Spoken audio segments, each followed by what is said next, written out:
So, ఈ social media వచ్చిన తర్వాత ప్రతి ఒక్కళ్ళు కొన్ని టిప్స్ అనేవి హెల్త్‌కి చెప్తున్నారు. ముఖ్యంగా హార్ట్‌కి సంబంధించి ఇష్టం వచ్చినట్టు చెప్తూ ఉంటారు. నిజంగా అసలు ఒక హార్ట్ హెల్తీగా ఉండాలి అంటే ఏం చేయాలి సార్?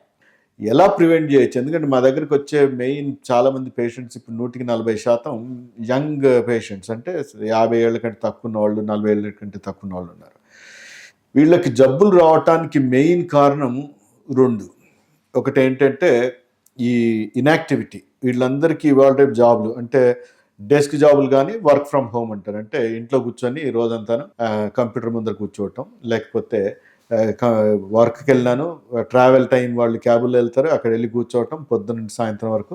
వీళ్ళకి మెయిన్గా ఫిజికల్ యాక్టివిటీ అనేది తగ్గింది. అంటే ఒకప్పుడు స్కూల్లో కాలేజీల్లో స్పోర్ట్స్ ఆడేవాళ్ళు కూడా ఇవాళ రేపు అది మానేసి ఇవి డెస్క్‌టాప్ గేమ్స్ అవి అనేవి ఎక్కువైపోయినాయి. This is the major aspect. ఇది కాకుండా దీనికంటే వర్స్ట్ ఎఫెక్ట్ చేసేది ఏంటంటే అవుట్ సైడ్ ఫుడ్. ఈ పనులు ఎక్కువ అవటం అంటే ఇప్పుడు కపుల్స్ అయినా యంగ్ కపుల్ అయినా వాళ్ళు ఇద్దరు పనిచేయడం వల్ల ఇంట్లో వండుకోవటం కంటే ఈజీగా వాళ్ళకు బయట ఫుడ్ దొరకటం అనేది అయిపోయింది. దీంతో పాటు ఇవి ఇంటికి దానికి వెళ్ళి కొనటం కంటే ఇంటికి డెలివరీలు వస్తున్నాయి ఇప్పుడు ఇవాళ రేపు యాప్స్ ద్వారా.